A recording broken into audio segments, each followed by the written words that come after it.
We assume the fatal error happened on the night of February 1st. That was the first mistake. The true catalyst sparked back in April of 2007. It festered on an internet forum, society abandoned years ago. Tucson, Arizona. 3 strangers, a digital classified ad, and a faded posting in the local weekly paper drew them together. They connected through mundane avenues. They constructed a bond spanning almost 20 years.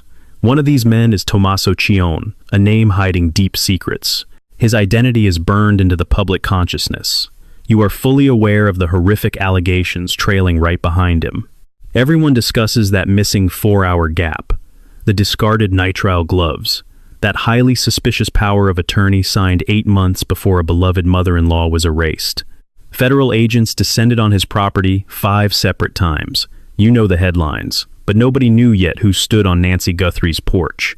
Bureau reports pegged the suspect between 5'9" and 5'10".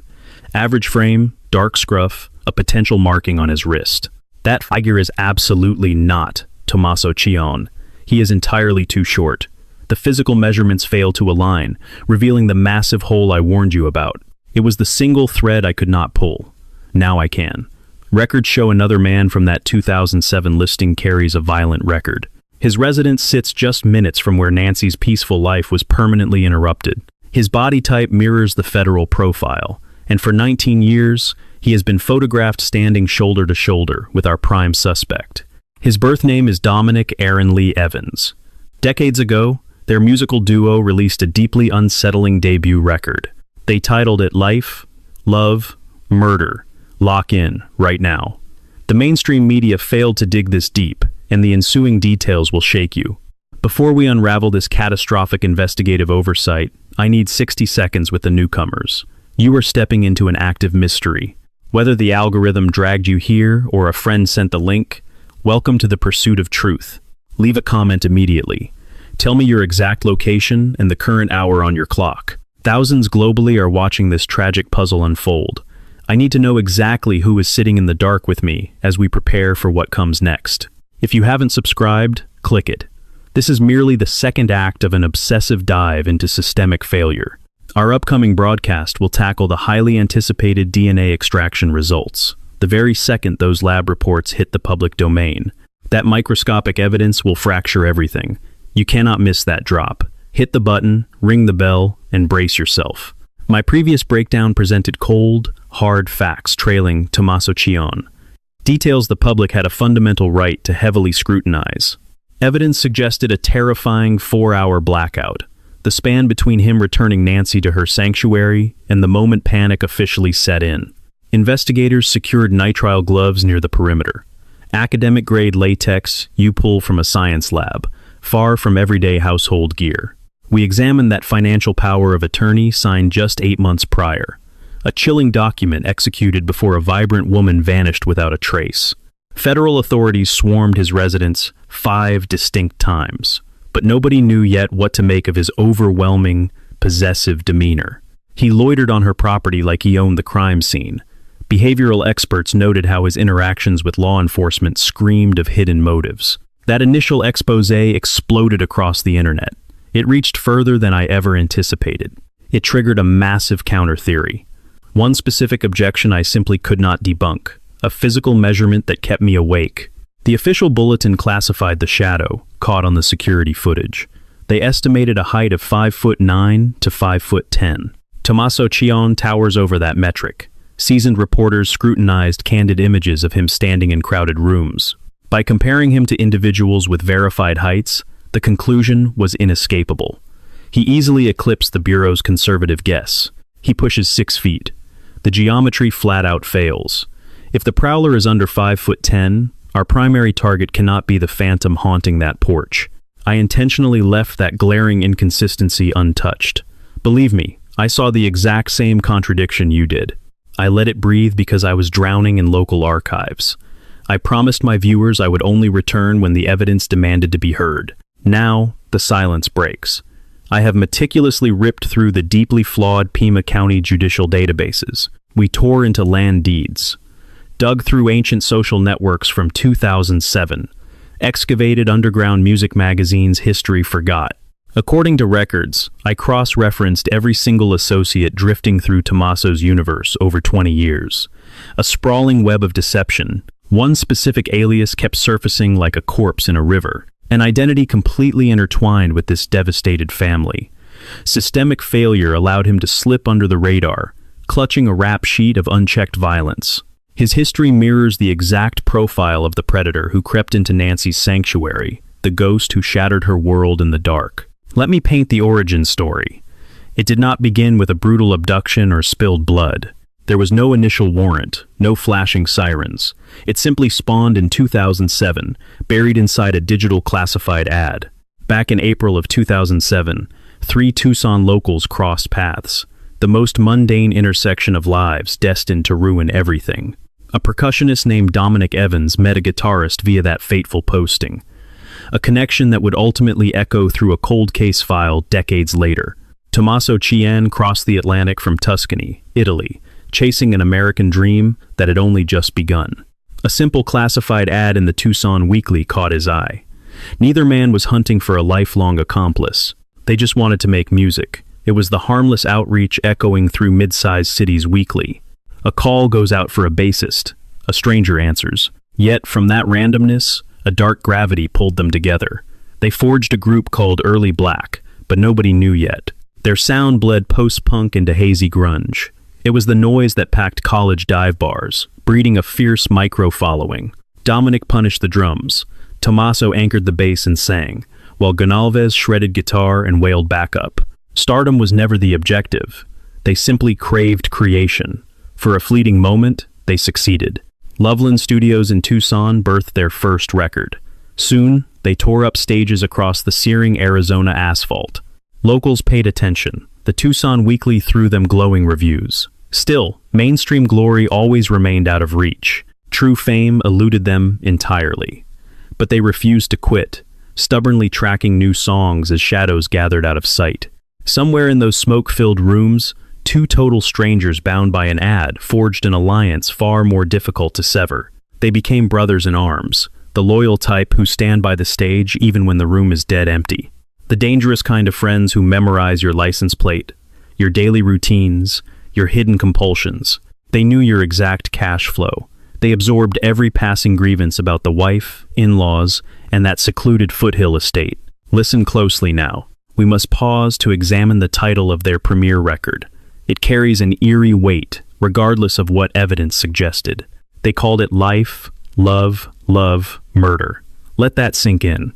I refuse to dress this up for cheap thrills. Let me be absolutely transparent. Countless underground rock outfits slap aggressively macabre labels onto their art. It is a tired aesthetic trick.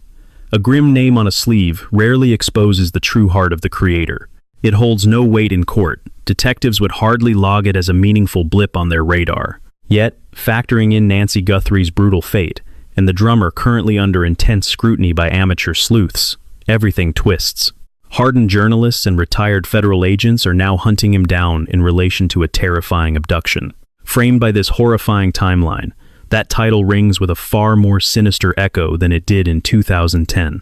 You already understand the implication. The dread crawls up your spine, just whispering the phrase, Life, Love, Murder. We must push forward. That chilling name is a distraction. The real nightmare hides inside what the band actually stood for. A nearly 2-decade bond tying Tomaso Chion directly to Dominic Aaron Lee Evans. Burn this number into your mind. 19 years. By January of 2026, these men had shared 19 years of secrets. They shared no childhood memories. They never walked the same high school halls to form some nostalgic adolescent bond. Strangers collided via a newspaper column in 2007, deliberately choosing to keep their lives entangled year after year. Endless jam sessions, late-night studio grinds, long drives toward Flagstaff, cementing the quiet, unwavering rituals of a profound adult brotherhood built from scratch. 19 years shatters the boundaries of casual banter. You do not just recognize a face after 2 decades. You absorb their tics. You map their blind spots. You learn the limits of their bank accounts, the cracks in their marriage, their deepest weaknesses, and their paralyzing fears. You figure out where their moral compass breaks. You memorize their crushing debts, and you know how desperate they might become. After 19 years, you absolutely know what horrifying favor they would ask if the walls finally closed in on them. Here is the fatal thread tying this mystery together. Tomaso married Nancy Guthrie in September of 2006. That was a full year before he ever met Dominic, cementing a terrifying reality for their entire run. From the first downbeat in 2007 until the pitch-black evening, Nancy disappeared in 2026. Tomaso held keys. Tomaso was firmly entrenched inside the Guthrie empire. Every word breathed to Dominic carried the weight of that marriage. Every casual complaint about his living situation, his private sanctuary, and his kin bled crucial intel, mapping out the lavish Catalina foothills compound, Nancy's daily routines, and Savannah's precise whereabouts. Not because Dominic was interrogating him. That was the first mistake, assuming he needed to aggressively probe for intel. It leaked naturally, because 19 years of intimacy breeds exposure. He knew the victim's world intimately, and someone was about to weaponize that trust. Darkness is contagious. It bleeds into your mind through sheer exposure, planting terrible truths you never actually asked to learn. Leave a comment down below when this video ends, because what I am unraveling today changes the entire narrative. I am about to expose has never been analyzed with such ruthless detail, and I need to know if this community is truly paying attention yet. Keep watching. Dominic Aaron Lee Evans hides a dark record in Pima County, Arizona. The charges feature felony burglary, violent robbery, grand theft, embezzlement, and a DUI. An investigative powerhouse on X exposed this, formerly Twitter, known as JLR Investigates, publicly posting actual documents from the Arizona Pima County court system. Major news networks quickly followed, independently verifying this terrifying track record of offenses. I'm going to dissect every single one of these charges, because skipping details is how serial killers escape justice, and evidence suggested these specific offenses hold the critical key to unlocking this dark mystery. Every conviction whispers a terrifying secret. Every guilty plea illuminates a darker corner of the predator we are desperately trying to hunt. Let us start with burglary. Arizona law defines this as illegally creeping into a structure with the clear intention of committing another felony. Let those exact words sink in. Unlawfully creeping into a building. This isn't just some teenager pocketing candy. This isn't mere petty shoplifting from a bustling plaza. This is a profound violation of a deeply sacred sanctuary. A home, a personal refuge, breached with the sole purpose of inflicting absolute havoc once the predator gets inside. Now, cast your mind back to Nancy Guthrie's quiet residence on the freezing night of February 1st. A shadow trespassed. An intruder who had absolutely zero business being there slipped past her front gate, stalked the porch, permanently blinded her security cameras, and vanished inside. The strict legal text for burglary mirrors that nightmare. Not just a coincidence, but a perfect match. But nobody knew yet. Next, robbery. This violently separates itself from simple theft because it demands force, or the terrifying threat of physical violence against another breathing soul. It escalates. It isn't just some quiet crime of convenience where a coward snatches something unseen.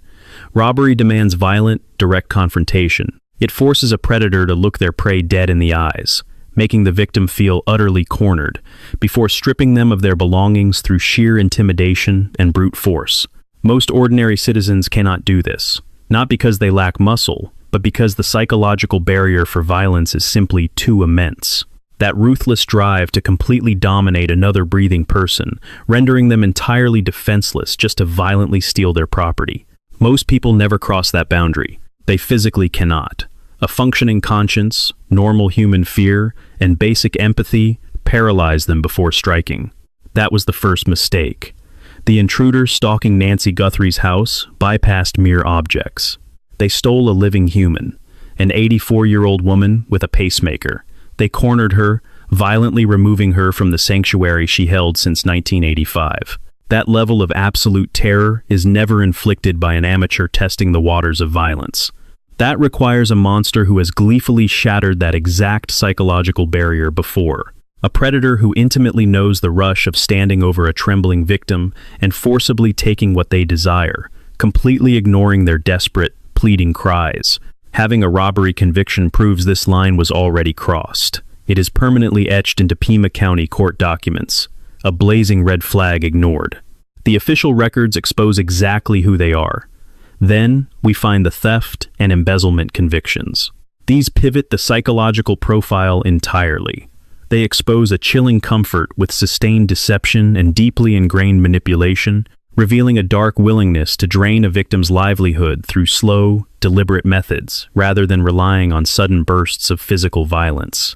Embezzlement, specifically, acts as the ultimate psychological betrayal. You cannot systematically defraud a target who holds you at arm's length. The predator must slither into their inner circle first. They need to be handed the keys to the kingdom, only to turn around and weaponize that profound trust over agonizing months. This isn't ever just a momentary lapse. It's predatory. Evidence suggested this suspect could flash a brilliant smile on Tuesday, bleed your bank account dry on Wednesday, and return next week to do it again. Then, the DUI. I realize that among this nightmare list of felonies, a drunk driving charge feels entirely out of place. Yet, it represents the final, missing piece of a deeply disturbed behavioral profile. The twist? Getting behind the wheel while severely intoxicated screams volumes about how this monster views collateral damage. They prove that glaring red lights of catastrophic, fatal consequences, crippling injuries, handcuffs, revoked privileges, or slaughtering innocent people simply vanish when they decide to take total control. The crippling terror of destroying lives simply cannot extinguish their selfish, burning urges right now. In elite criminal profiling circles, this precise, terrifying risk tolerance. Putting innocent lives on the line for a cheap thrill does not just happen in a vacuum. Evidence suggested a deeper sickness. Forget the drunk driving charge for a second. Look at the cracked foundation of a mind wired for reckless, selfish destruction. Stack those rap sheets high. What crawls out is a predator perfectly at ease, stepping into shadows where they do not belong. Someone with the brute force and dead eyes required to shatter another human being. A master liar spinning webs for years. They see the prison time looming, but the thrill of the hunt always wins out. Their twisted gambles were documented by failing courts. Now pivot to the phantom lingering outside Nancy Guthrie's front door that cold night. A ghost in the pitch black. They memorized every security angle. The security lens went totally blind before the violent breach. They stalked those quiet halls, cornered a defenseless 84-year-old grandmother, and ripped her from her sanctuary. They orchestrated this nightmare without a single neighbor hearing anything, completely without, dropping a single forensic crumb. Evidence suggested they dumped the physical proof along a premeditated escape path. You do not pull that off on your very first try. The blood freezes, realizing this monster had stalked the dark long before. That signature points to a seasoned predator. Breaking in, terrifying victims, and stealing lives felt natural, baked deep into their rotten core.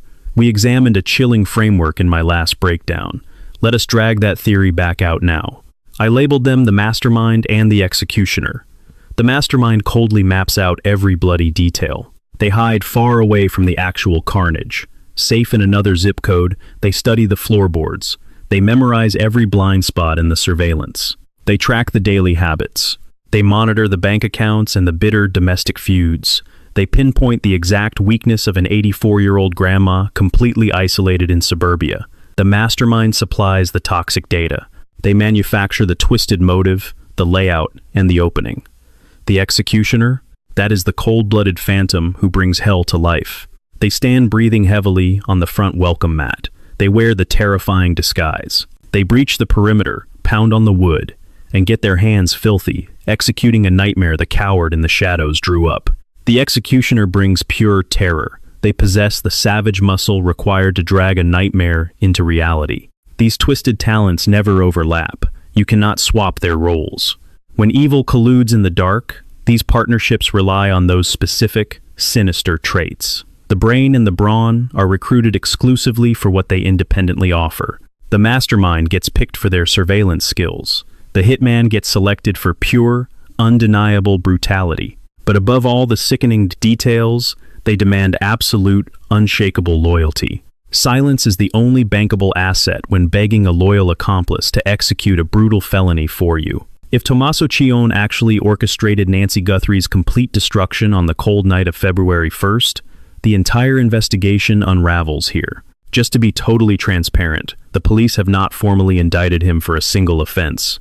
If he played God, the remaining question becomes incredibly simple and utterly devastating. Which loyal friend possessed the underground resume, the sheer brute strength, and the blood-bound loyalty to play hitman? Who did he know long enough to ask this terrifying favor?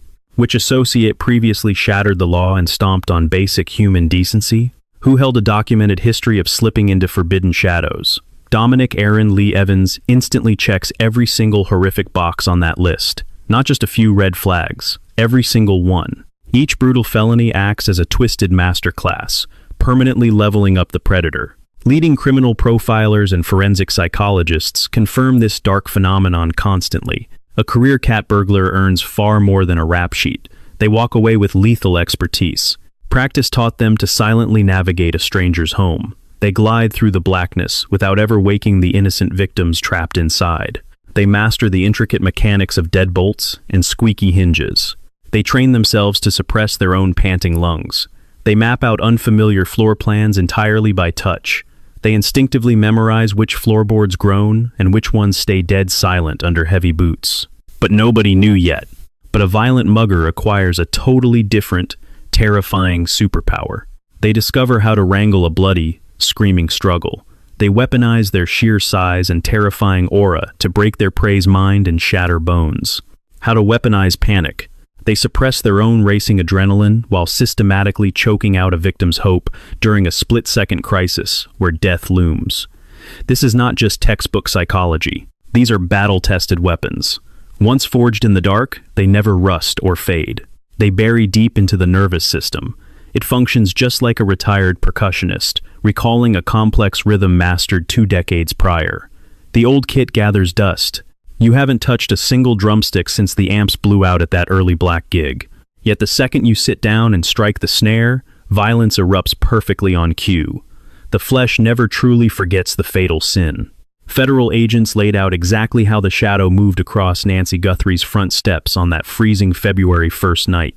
He came silently. He mapped every security lens beforehand and killed the feed. He slipped inside. He cornered an 84-year-old grandmother, a woman whose world was built on quiet evenings, and dragged her from her sanctuary. He vanished while the neighborhood slept peacefully. Evidence suggested he scattered his trail over a 2-mile escape route like a ghost dissolving into fog.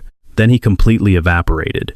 23 days bled by, bringing 55,000 tips, 400 detectives, and the absolute crushing weight of federal intelligence. Yet Nancy remains entirely swallowed by the earth. This was not rookie work. This level of precision suggested prior rehearsals in the shadows. Perhaps not an abduction, maybe nothing this massive, but the core mechanics of breaching, intimidating, and extracting. Breach, intimidate, extract. But nobody knew yet. Those exact actions sit right there on a Pima County criminal record, permanently glued to a man named Dominic Aaron Lee Evans. We need to dissect the Bureau's exact profile of this phantom, because the truth got swallowed by a mountain of internet hysteria and completely reckless photo matches. We are going to methodically break this down piece by piece, exactly how it desperately needs. Evidence suggested a male, standing somewhere between 5'9" and 5'10", carrying a painfully ordinary frame. Coarse hair poked through his disguise, outlining a distinct mustache or goatee. He casually lugged a black 25-liter Ozark trail hiker backpack through the dark. He wore a belly-band firearm rig, awkwardly strapped over a heavy winter coat. That was the first mistake. Retired federal profiler Jim Clemente broke this down for Fox News Digital. He pointed out something terrifying. He spotted a permanent stain, a potential tattoo, bleeding through the grainy security footage right on the intruder's wrist. Clemente emphasized that ink like this instantly separates the innocent from the hunted, ruling suspects out in a heartbeat. He warned that citizens might hold the missing piece. Once federal agents dropped those clips and dimensions, online sleuths tore into Tomaso Chion's entire inner circle with ruthless, deeply unsettling obsession. The spotlight violently snapped toward Dominic Evans. Dozens of online profiles pointed out his muscular, athletic physique and that identical dark facial hair, mapping the mustache and goatee. Digging deeper into early Black's ancient YouTube concert archives, armchair detectives froze frames of live sets on his hands. They found ink on his wrist, glowing across multiple clips.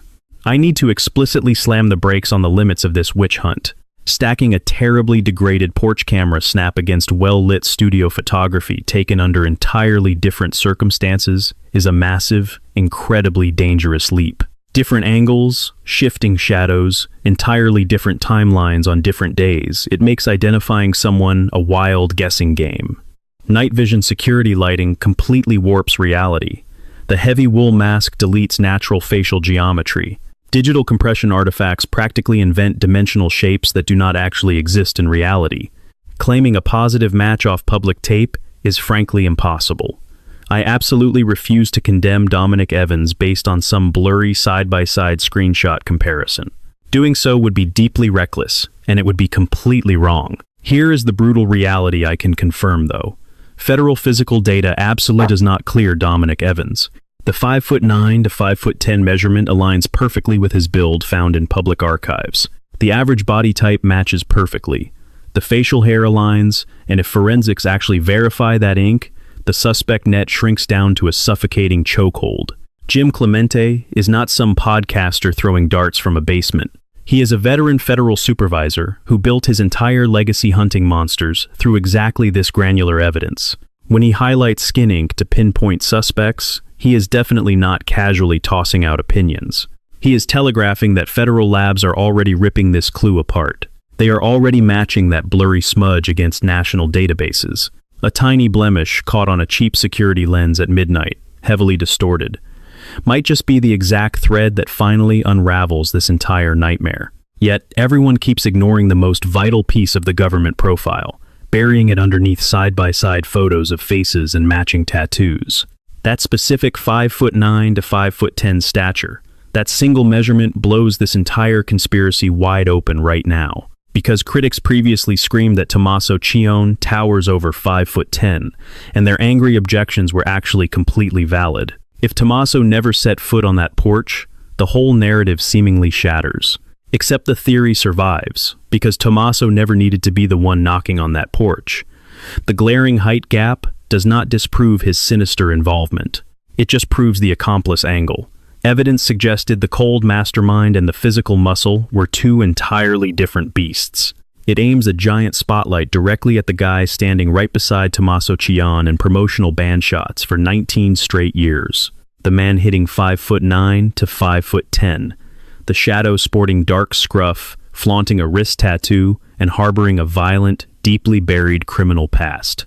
His record reads like a literal instruction manual for the chilling events on the night of February 1st. That debated height difference? It is definitely not a flaw. It becomes the nightmare. Send this footage to anyone obsessed with this missing persons investigation immediately. The chilling geographical map I am about to expose has never been properly revealed before. And trust me, these deeply buried locations will change absolutely everything. Court documents firmly anchor Dominic Evans to locations across the sprawling Tucson and Marana desert sectors. His shadow also haunted Eloy and other desolate patches of Arizona. Born February 18, 1978, a phantom, making him exactly 47 years old today. He prowled the desolate southern Arizona landscape for nearly his entire adulthood. Marana rests just northwest of Tucson, a deceptively quick drive to the Catalina foothills community where innocent Nancy Guthrie once safely slept. Tomaso and Annie Chion reside roughly 4 miles from Nancy's house. 3 dark points: Nancy's foothills house, Tomaso and Annie's place, 4 miles away, and Evans, lurking across the Marana and Tucson sectors. Connect these 3 dots on a map. What emerges is a terrifyingly tight geographical triangle cutting right through the northern Tucson suburbs. We must proceed very carefully when analyzing physical closeness.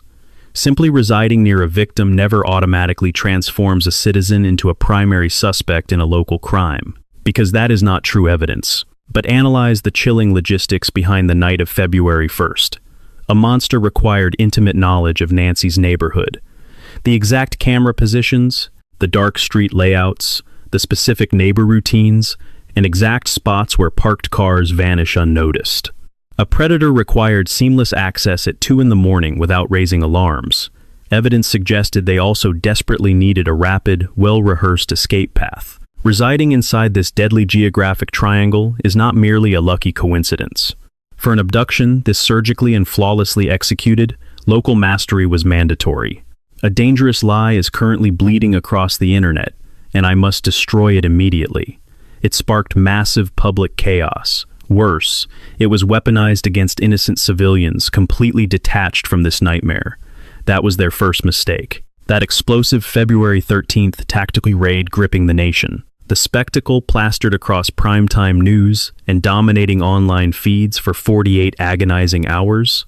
It never actually targeted Dominic Aaron. The terrified citizens detained during that breach were 37-year-old Luke Daly and his 77-year-old mother. Daly's defense attorney admitted his client previously sat in state prison for minor drug offenses. However, he definitively proved neither Daly nor his elderly mother faced actual arrest. They possessed absolutely zero ties to poor Nancy. Another bystander, a food delivery driver named Carlos Palos, was momentarily detained before walking free. Authorities swiftly verified he possessed zero connection to this chilling, unsolved mystery. The tactical strike never targeted Dominic Evans. He was absolutely never detained. His identity entirely missed the police radar during that afternoon. Twisting this chaotic raid into an Evans takedown is a dangerous, proven falsehood. Spreading reckless errors destroys the integrity of every investigator seeking justice, myself included. I absolutely refuse to participate in that charade. Yet, a deeply sinister geographical anomaly remains completely ignored by the mainstream media news cycle. We must dissect this clue right now. Emerging documents quietly connect Evans to an extremely secluded property buried in Rio Rico, Arizona. Rio Rico operates as a forgotten outpost, roughly 60 miles below Tucson. It sits barely 16 miles above the Nogales border wall. It is intensely isolated. It is completely desolate. This is definitely not a town where an unexpected vehicle arriving at 3 o'clock in the morning accidentally triggers a smart doorbell or wakes a paranoid local. Instead, it is a barren wasteland where a car arriving at 3 o'clock in the morning simply vanishes into the hungry desert. The Mexican embassy publicly declared on Fox News that zero evidence suggests innocent Nancy ever crossed their southern borders. Security Secretary Omar Garcia Harfuch verified this at a televised press conference. I am not claiming predators smuggled Nancy across the border. Evidence suggested zero proof of that nightmare. But I am promising you this chilling reality. Analyze the cold mechanics of erasing a human. You cannot stash captives inside busy suburban neighborhoods. You cannot successfully bury an 84-year-old grandmother mere streets away from a crime scene currently swarming with federal agents surveilling the perimeter 24/7. Smart doorbells watch everything. Detectives continuously canvass every single block. Task forces dissect endless security tapes. A predator desperately required an alternative sanctuary, a truly remote wasteland entirely devoid of digital eyes, wandering pedestrians, and absolutely any witnesses. Rio Rico represents the ultimate geographical dead zone. Sprawling lots, scattered houses, dirt trails completely erased from digital maps, a harsh terrain where dry sand swallows sound, and sheer distance renders all witnesses totally useless. Fleeing Tucson toward Rio Rico means blazing down Interstate 19 south. It provides a direct, deadly path through the Sonoran wasteland. At 2 o'clock in the morning, with zero traffic, the getaway takes barely 50 minutes. If someone fled Nancy's block at 2:30 in the morning on February 1st, they could hit Rio Rico by 3:20. If they immediately turned back toward Tucson, they could easily vanish home by 4:10. That entire brutal round trip, crime scene included, wrapped up entirely in the pitch black before dawn, before a single neighbor stirred, before anyone peeked through their blinds to realize this morning was permanently stained. Along that exact dark highway, hitting every single mile of Interstate 19 from Tucson to the border, every single tower becomes a data point, and every digital ping leaves a permanent timestamp. Any phone cutting through that desert corridor in the dead of night left its ghost deep inside the servers of every telecom giant running southern Arizona. Should the FBI pull a massive tower dump for the black hours of February 1st, spotting a phone linked to absolutely anyone in our suspect pool, that hidden electronic footprint does far more than just map out where a suspect drove. It spills the entire chilling sequence, second by second, without requiring a single human being to ever take the stand.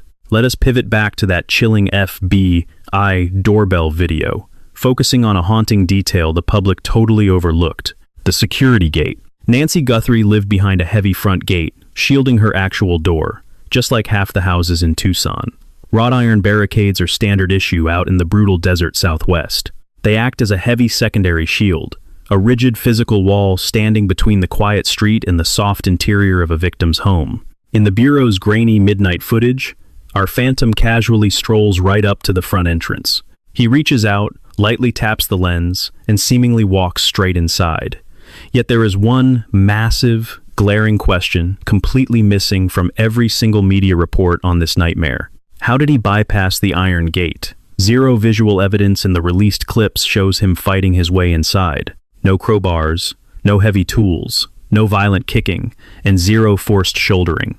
He glides through that heavy threshold exactly like a man finding a door left wide open. He acts strictly like a predator, walking a path already smoothed out for him. This leaves exactly two terrifying possibilities. Option 1 suggests Nancy Guthrie simply failed to secure her iron barricade that evening.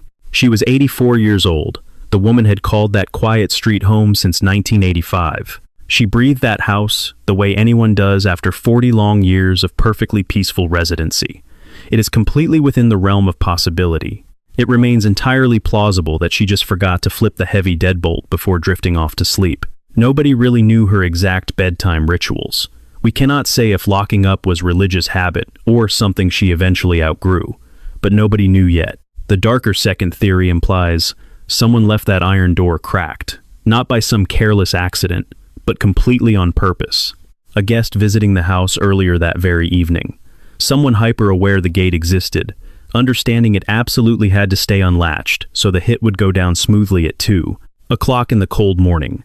Evidence suggested Tomaso Chion dropped Nancy off at her driveway, somewhere between 9:30 and 9:50 that evening. He officially claimed he watched her get safely indoors, but here is the blazing red flag nobody ever questioned. Did he actually verify the latch clicking behind him? Did he rattle the outer iron? Did he truly ensure the secondary defensive perimeter was locked down tight? Or did he just casually walk an 84-year-old woman to the porch, watch her step inside, and speed off into the night without ever checking the iron barrier? Looking at the mastermind and hitman theory, this specific detail changes everything. The shadowy figure standing on her porch at 2 in the morning hardly needed to be a pro. He possessed absolutely no high-tech gadgets, carried zero lock-picking skills, and clearly lacked the talent to crack a basic defense system. He only needed to know the weak point. He just required a simple whisper, guaranteeing the bloody path was cleared, and the entry was totally clean. The phantom caught on tape never acted like a man fighting to break in. He moved exactly like a killer, explicitly promised the gates were already opened. But that was the first mistake. Now we must discuss the DNA, where wild speculation dies and cold evidence takes over. The Pima County Sheriff's Office, alongside the FBI, recently verified 2 completely distinct biological profiles ripped directly from this brutal scene. 2 ghosts, never just one. Swab number 1 came straight off a discarded glove tossed roughly 2 miles from Nancy's house, rotting in a dusty roadside field. The feds officially noted this specific scrap of evidence perfectly mirrored the handwear sported by our midnight phantom on camera. I need to get brutally accurate here, considering true crime forums and internet sleuths constantly butcher this one vital fact. The killer wore zero latex. They chose nitrile. Nitrile remains the mandatory defense layer in strict clinical and heavy laboratory environments. It is exactly what a high school biology teacher slides on before slicing into a preserved specimen. Latex behaves entirely differently. Messing up this detail derails the whole investigation, because the exact fabric points directly to the murderer. Those granular details hold the key. The genetic ghost pulled from that nitrile finger belongs to a nameless man. It was definitely not Nancy. It absolutely ruled out every single surviving Guthrie relative. And even more terrifying, it pinged 0 hits inside CODIS, the massive federal criminal registry, a sprawling digital vault hoarding tens of millions of violent offender profiles and bloody crime scene swabs. But the second genetic ghost, that horrifying sample materialized from biological traces found deep inside Nancy Guthrie's shattered home. The local sheriff verified that Florida scientists are currently testing this evidence. But the clock is loudly ticking. You must burn this crucial fact into your memory. That genetic signature outside completely contradicts the biological markers inside. We are chasing ghosts. Two totally separate human beings bled their secrets into this nightmare. The first dropped a glove along their panicked getaway. The second breached the actual room where an 84-year-old grandmother was violently grabbed. Forget whispered accomplice rumors. This is unarguable. Hard genetic proof of a hidden partner. Cold. Clinical science just brutally validated the terrifying scenario I mapped out for you last time around. Two living monsters orchestrated the tragedy that swallowed Nancy Guthrie on February 1st. Retired federal hostage expert Chip Massey pointed to something sinister. He confirmed that a second attacker warps this whole investigation. Evidence suggested a lone wolf simply could never juggle subduing a captive while maintaining life. The sheer logistical nightmare of concealing a human being for weeks demands a network. Massey hit the nail dead on the head. Picture the agonizing reality of abducting an 84-year-old matriarch from her safe haven and stashing her away. You simply cannot rush her. Hauling her like heavy freight is impossible. She relies on a delicate pacemaker. She dictates her own heartbreakingly slow, painful walking rhythm, escorting her from bed, dragging her through familiar hallways, marching her down the driveway, eventually forcing her into a getaway car hidden beyond neighborhood security lenses. Navigating that chilling blind spot required several agonizing, wide-open minutes. While those precious minutes ticked by, the predator inside physically could not watch the street. The monster gripping Nancy's arm could never simultaneously patrol the flashing outer perimeter. Gutting the interior demands one set of eyes. Guarding the exterior requires another. Those two utterly distinct criminal jobs absolutely mandate two sets of vicious hands. Detectives just pulled the trigger on advanced investigative genetic genealogy for these blood traces. This is the exact forensic witchcraft that dragged the Golden State Killer out after 40 years of silence. It mirrors the microscopic net thrown over the Brian Kohberger slaughter. Here is how the trap snaps shut. Even if our primary phantom never spat into 23andMe tubes, or willingly mailed saliva to Ancestry, they cannot control their bloodline. A distant cousin, an oblivious parent, someone tucked away in their expansive family tree undoubtedly uploaded their own genetic blueprint publicly. They had no idea they were building a digital gallows. By weaving together a sprawling web of partials, authorities can ruthlessly isolate a single geographic hunting ground, zero in on a bloodline, and eventually corner someone. The clock moves slowly here, despite shattering decades of systemic failure. But nobody knew yet just how catastrophic this double discovery would be for them. Had investigators only scraped a single solitary genetic code, any defense attorney could spin it. A rogue drifter acting alone, one phantom. The forensic genealogists would scale one precarious branch. That was the first mistake. Two signatures mean two unique suspects to hunt down, two entirely separate lineage maps, and two distinct armies of relatives spilling secrets online recently.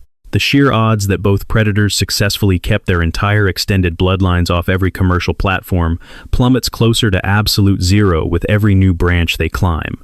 Escaping a single biological footprint is impossible. Two distinct microscopic trails practically guarantee mathematical certainty that one will inevitably scream out a very real name. And if that damning name miraculously links back to the individual who dropped Nancy off 4 hours before, or the musician who shared a drum stage with him for 19 years, then the terrifying picture I painted last week violently shifts. Every speculative thread I am pulling right now instantly stops looking like coincidence. It morphs into a suffocating, unbreakable chain of proof. The science locks the handcuffs, without a single frightened witness taking the stand. I need to drag us right back to the doorbell. Just one final look. Tucked inside those grainy frames lies a crucial anomaly that armchair detectives casually brushed past entirely. Independent gumshoe Steve Pfizer, alongside several sharp analysts over at Fox News, officially flagged a truly terrifying reality. Evidence suggested those chilling clips might actually feature two completely different strangers stalking Nancy's front porch at different hours. The first blurry frame captures an intruder, burdened with a backpack and tactical belly band. Yet another snapshot, seemingly ripped from a later timestamp, displays someone in similar garments, but entirely bag-free. The holster vanished. Their physical build and lurking posture radiate dark differences. It was not a glaring mismatch, just twisted enough that seasoned professionals noticed. I must tread carefully here. Dissecting pixelated security recordings is absolutely not flawless science. Doubly so when staring through the murky, distorted lens of cheap infrared night vision. I won't claim with absolute certainty that the surveillance cameras captured a pair of intruders, but seasoned experts who stare at grainy footage for a living brought the terrifying theory forward, a concept that perfectly matches the double genetic markers recovered from the crime scene. Suppose those cameras actually caught multiple distinct shadows lingering around the entryway during those horrific midnight hours.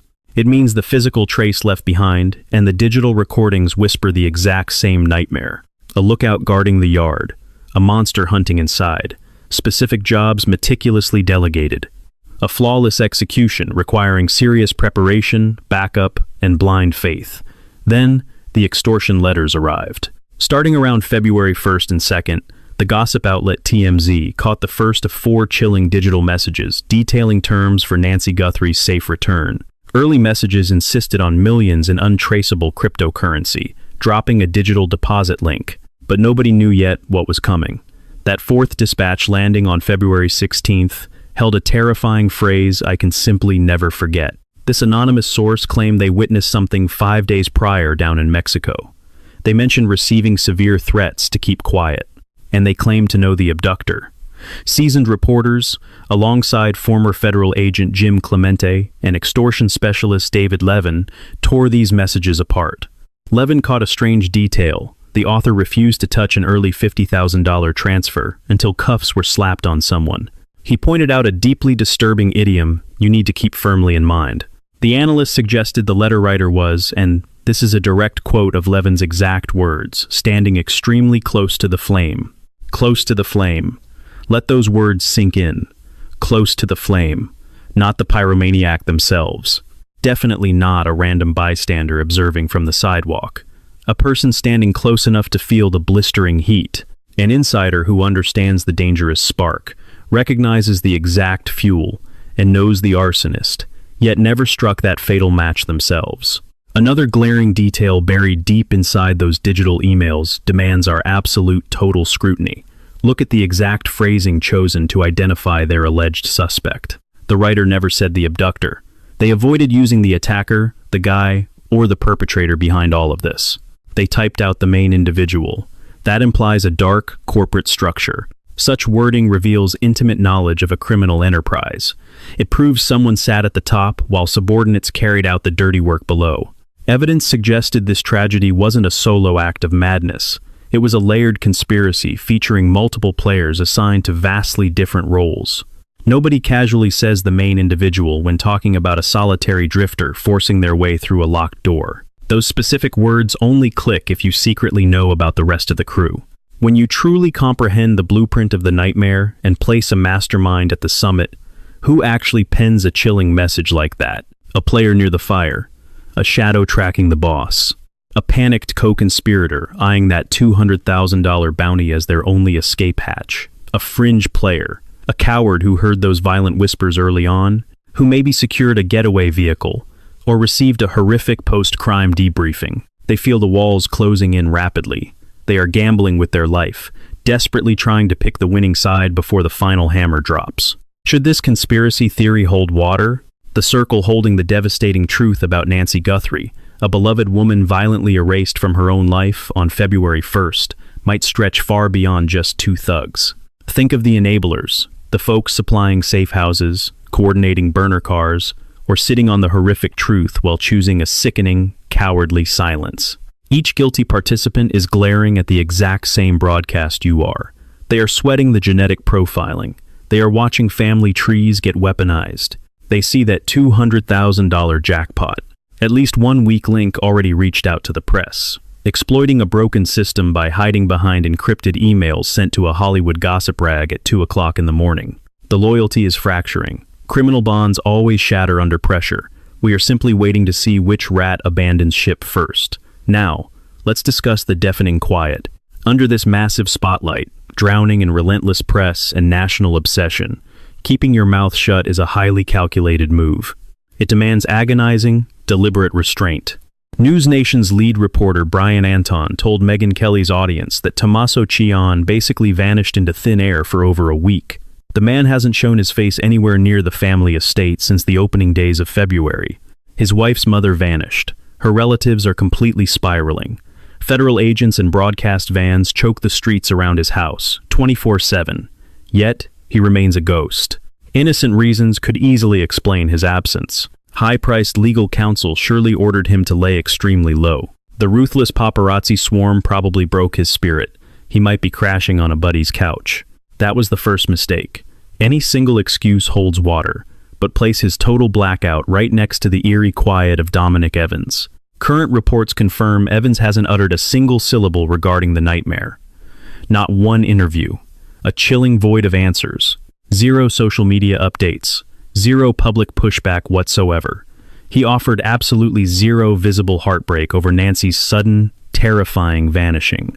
We live inside an always online culture, where anyone holding a smartphone could blast out a frantic alibi in 30 seconds flat. His absolute refusal to speak was deafening. 19 years of deep friendship bound these guys together, sharing the exact same family tree. Both were suddenly starring in a highly publicized kidnapping probe. Yet, their mouths remained sealed tight, radiating a deliberate, chilling quiet. A solitary person shutting down might just be standard panic. But two longtime friends dodging questions while anchored to this devastated household? That heavily coordinated hush strongly hinted at a mutual agreement to keep the ugly truth buried forever. It felt like a late-night burner phone call had set the ground rules, as if an orchestrator explicitly handed them the exact same script. Keep your mouth shut, stay off the internet, and desperately pray the genetic markers come back without a match. But what were they hiding? Right now, this probe sits on a terrifying precipice. You need to understand the frantic, high-stakes maneuvers happening away from the cameras before the trail goes completely cold. The Pima County Sheriff's Department answered slightly more than 55,000 phone calls since February 1st. The Federal Bureau of Investigation watched 21,000 frantic tips flood their specialized hotlines. 400 desperate local detectives flooded the streets at the absolute height of the hunt.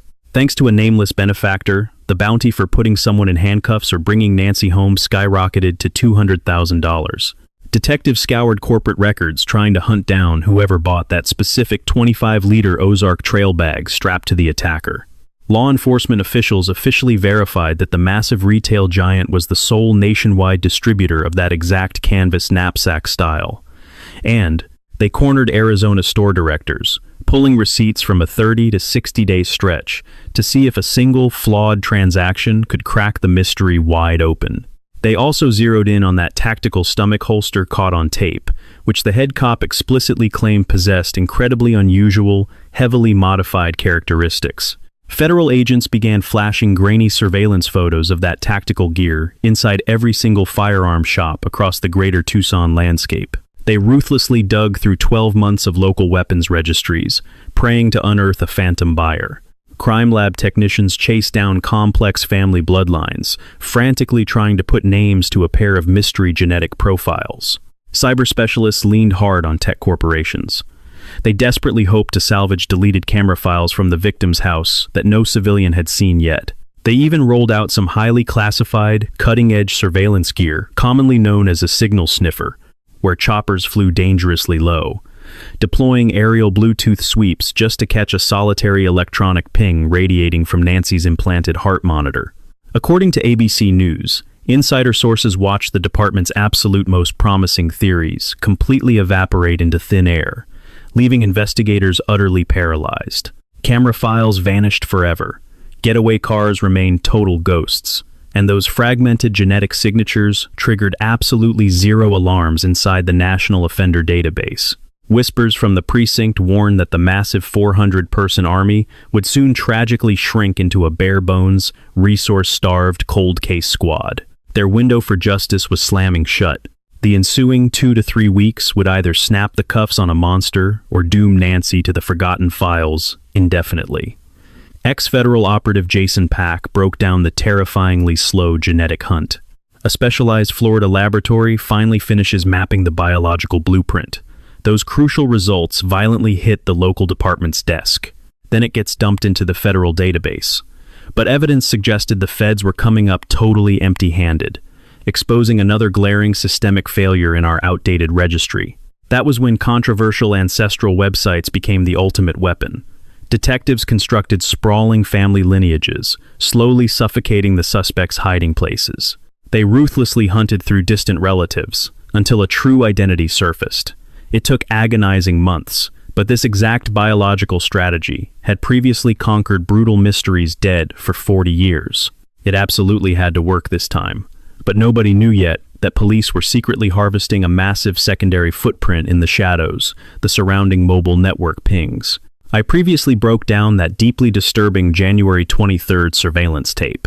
A bizarre prowler walking in reverse haunted the neighborhood lenses 9 days prior to her vanishing, running a twisted, calculated practice lap for the ultimate nightmare. But that bone-chilling dry run theory became 100 times more terrifying if a partner was pulling the strings. If a sinister duo actually pulled this off, pulling those mobile records from January 23rd suddenly turned into the ultimate, undeniable smoking gun. Federal agents stopped hunting for a single rogue device hovering near the street on the 23rd, and again on February 1st. They desperately needed to trap a matching pair. Two smartphones violently breathing down each other's necks during both midnight operations. Two digital footprints carving identical, predatory paths through the darkness at the exact same hour. Two signals bouncing off identical relay masts. The lone creeper caught on January 23rd might have just been a solitary scout mapping the kill zone. But what if a ruthless team was choreographing this tragedy from the shadows? Evidence suggested both men actively stalked the perimeter that fateful night, one man physically running the route, while a shadow partner monitored everything from a rusted sedan idling down the block. He was coldly clocking the exact delay between a motion light flicking on and a neighbor peeking out, mathematically calculating the survival odds of their planned escape path. A true, cold-blooded practice run never just analyzes the lead actor. It ruthlessly stress-tests the entire deadly machine. But that was their first mistake. That dry run was their first mistake. Faking an alibi for February 1st is simple. You already know the violence is coming. You map it out. You ditch the cell phone. You borrow a random car. You construct a perfectly hollow digital void. But January 23rd was supposed to stay buried. Nobody was meant to see it, but nobody knew yet how loud a silent night could be. Security cameras were supposed to miss the phantom walking backward. The dog was supposed to stay quiet. The homeowner was never meant to upload that eerie footage online, sparking nationwide panic. Evidence suggested the suspects thought January 23rd was completely secure. They skipped the crucial safety measures. Their phones were burning signals right in their pockets. They were likely driving their own cars. They pinged towers down the entire path. And that damning data rests in the servers of every telecom provider across northern Tucson. It has been lurking in those databases since the second it was born, just waiting. If federal agents pull a tower dump for January 23rd, overlaying it with the dark hours of February 1st, and two specific phones flash inside both datasets, devices officially tied to two people who know each other, who reside right down the street, sharing a 19-year bond backed by old band flyers, digital footprints, legal records, and property deeds. The investigation does not just shrink down, it slams shut. I must tackle the doubts head-on, because this grieving community has earned the truth. The primary defense insists the family was cleared. If Tomaso and Anion were actually exonerated by the detectives, then the bedrock of the mastermind theory shatters, leaving no accomplice to hunt down. That is a valid hurdle, demanding a serious look. As I broke down previously, getting cleared by a badge is a far cry from a courtroom verdict. It merely means the current weak paper trail cannot sustain an indictment. It absolutely does not stop fresh horrors from crawling out. That invisible shield is never actually permanent. Systemic police bluffs often clear suspects during massive media frenzies as a tactical maneuver, a deliberate lie crafted to ease media scrutiny, tricking killers into dropping their guard. I am not accusing the department of playing that card today. I am just warning you that cleared rings differently on a police blotter than on a witness stand. The next counterpoint is brutally simple, yet incredibly tough to shake. Dominic Evans might be completely innocent in this nightmare. His rap sheet might be ancient history, totally detached from the horror of February 1st. Looking exactly like the shadowy suspect might be pure chance. Living right near the kill zone could be sheer luck. That 19-year bond could be exactly what it looks like on paper. Just old friends, nothing sinister. The actual monster could be a ghost whose name has never even grazed this botched investigation. Some nameless predator hiding in a DNA vault, untouched, waiting to be snared by a dragnet that ignores my entire theory. That terrifying alternate reality exists. We cannot ignore it. I am not labeling Dominic Evans the killer. Let me make that crystal clear. With zero ambiguity, law enforcement has completely refused to name him a suspect.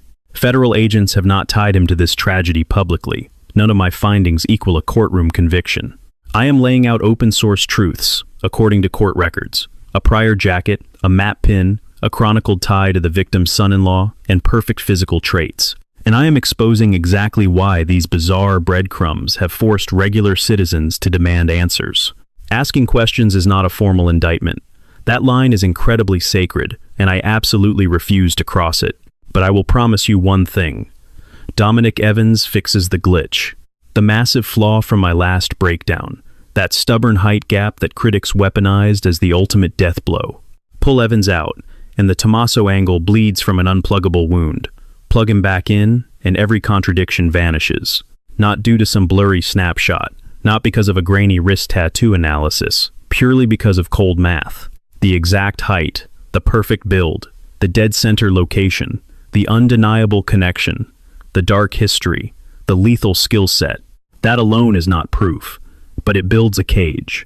And cages are what detectives use to trap chaos until forensics finally confess. The genetic material will talk. It is already screaming from the lab. The family trees are actively loading. Every digital ping is secured. That suspicious Walmart backpack is under the microscope. The weapon holster is flagged. Gun ledgers are being ripped apart. 400 agents have burned through 3 agonizing weeks, constructing this snare from the edges inward. And trace fluids pulled from a discarded glove, found 2 miles from gentle Nancy Guthrie's front porch, and from inside her violated sanctuary, will ultimately spit out a name. Maybe 2 faces, maybe more. A $200,000 bounty is on the table. Heavy cash breaks things. It breaks the quiet. It shatters loyalty forever. This nightmare tests 2 men who met through a classified ad back in 2007. For 19 years, they shared claustrophobic rehearsal rooms and dingy Arizona stages. But that loyalty was their first mistake. $200,000 breaks any silence. The terrifying alternative? A sudden DNA match. One that sends heavily armed federal agents to your front porch at 6:00 in the morning. Nancy Guthrie is 84. She has a fragile pacemaker.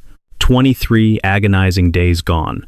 Evidence suggested she was hunted, targeted inside her own living room by monsters intimately familiar with her family and layout, who plotted this nightmare meticulously. They planned so far ahead, they actually ran a chilling rehearsal 9 days before they finally struck. She absolutely did not deserve this terror, and she deserves real justice.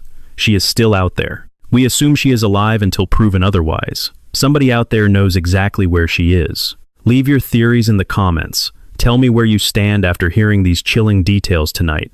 Tell me what crucial clue I missed. What really happened on the pitch-black night of January 31st? This community has outpaced the glaring systemic failures from day one. You dug through cold case records, cross-referenced complex data, and asked the hard questions before mainstream media even bothered to care. That dedication matters. It exposes the flaws, and it remains our weapon until Nancy returns. Hit subscribe right now. Turn on those vital notifications. The next video drops the second those DNA results leak. That massive twist will probably rewrite everything. You cannot afford to miss the truth. Share this video with absolutely everyone tracking this horrific cold case. The public desperately needs to see these sinister connections. Put this evidence in front of the right eyes. We are not quitting. Not until we bring her home. The chilling disappearance of 4-year-old Nancy Guthrie forces us to confront a horrifying truth. The most dangerous monsters aren't always strangers. Hiding in the dark, sometimes they are forged in the quiet, mundane corners of our lives, built on decades of shared secrets and unchecked access. When we unknowingly grant others entry into our private sanctuary, sharing our daily routines, our financial struggles, and our family's vulnerable blind spots, we may unintentionally be handing a blueprint to a predator. This tragedy is a stark reminder that loyalty can be weaponized. A 19-year friendship can silently mutate into a sinister alliance, where one mastermind's toxic knowledge seamlessly pairs with another's brutal capacity for violence.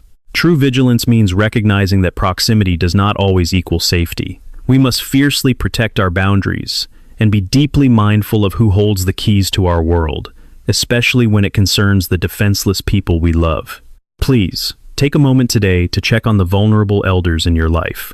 Don't let their safety become an afterthought. If this deep dive opened your eyes to the hidden dangers lurking in plain sight, please hit that subscribe button, ring the notification bell, and share this video. We will not stop digging until the truth is exposed and Nancy comes home. Thank you so much for standing with us and refusing to let this case go cold beneath crimson truth.